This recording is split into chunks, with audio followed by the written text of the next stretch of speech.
अखियूं अखियूं जॾहिं बि रुनियूं त हुन जी यादि में रुनियूं। हा, हुन जी यादि बेड़ी यादि जेको मन में ई मातम मातम करे छॾे थी।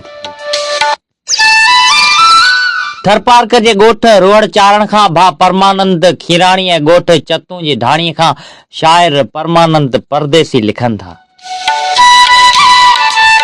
महबूब जी तलब आहे, याद आहे, सिकायो की रहे चाहत आहे।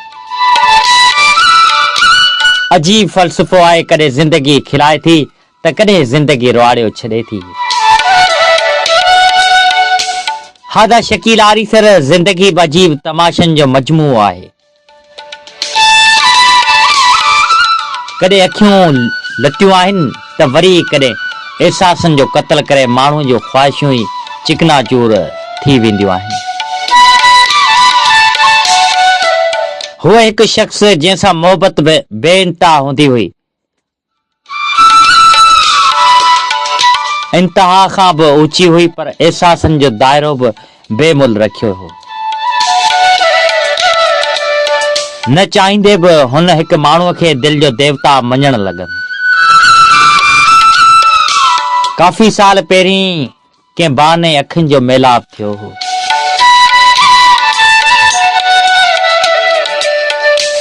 ऐं अखियूं वञी अखियुनि सां उबतार थियूं हुयूं। अखियूं मिलियूं, अखियूं खिलियूं, अखियूं महटियूं ऐं अखियुनि महकियो बि सही।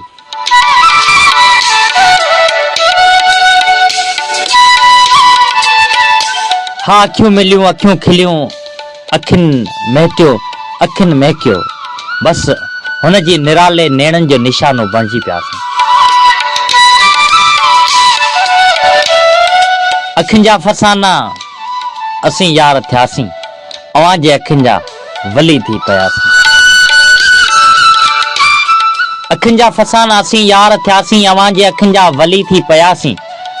घटनि जंहिंमां गुज़रंदो हुए यार जानी, प्यारा यार परमानंद गली थी वियासीं।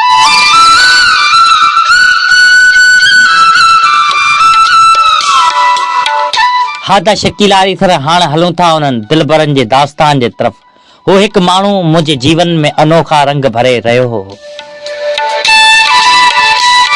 मुंहिंजूं सभु वारूं ऐं खिज़ाऊं हुन जे अखियुनि में समायल हूंदियूं हुयूं। पर अॼु हू माण्हू मूंखां दूर थी वियो आहे। हुन जी मोहबत मूंखां शायदि हाणे हटी वई आहे ऐं हाणे हू शायदि कंहिं ॿिए जे ॻिचे जो हार बणिजी पियो आहे। हू फ़क़ति मूंखे दर्दनि जा तोहफ़ा ई ॾेई सघियो आहे। ऐं हाणे तना रातूं भिटुनि में अकेलो गुज़ारे हिन सियारे जी सर्द रुतुनि सां रहंदो आहियां। ऐं कॾहिं कॾहिं पाण सां खिली बि वठंदो आहियां ऐं लोक मूंखे चरियो सॾे वेंदो आहे।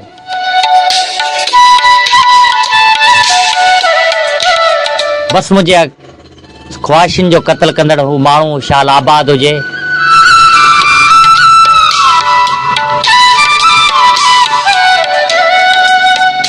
मुंहिंजी दिलि में अॼु बि हुन लाइ एहसास आहे, हिकु एहसास कमतरी आहे, प्यार आहे, मोहबत आहे, उल्फत आहे, तमन्नुन आहे, मेठ आहे। पर हू शख़्स शायदि मुंहिंजे लुड़कनि खे उरांगे वञी जीवन जे हुन पार वियो आहे। शायदि हुनखे ख़ुशियूं वधीक मिली वियूं आहिनि ऐं मूं परमानंद खे हमेशह हमेशह परदेस करे हलियो वियो आहे।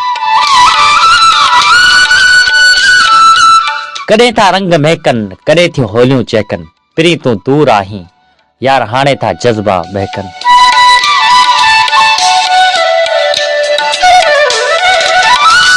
ऐं फ़क़ति हुन जे प्यार में पंहिंजो पाण विञाईंदड़ परमानंद परदेसी। बसि पिरी कजनि उन वक़्त जूं ॻाल्हियूं, अवां जी बादशाहीअ जे तॾोके तख़्त जूं ॻाल्हियूं, जॾहिं वो सूंह जी राणी ज़मानो ज़ोर तुंहिंजो, पिरी तूं पाण सोचे ॾिस उहो छा तौर तुंहिंजो। चरी तुंहिंजी जवानी जो अञा सिजो बिपेरीअ ते, पखी पोपट हुआ आशिक रुगो तुंहिंजी कचहरीअ ते।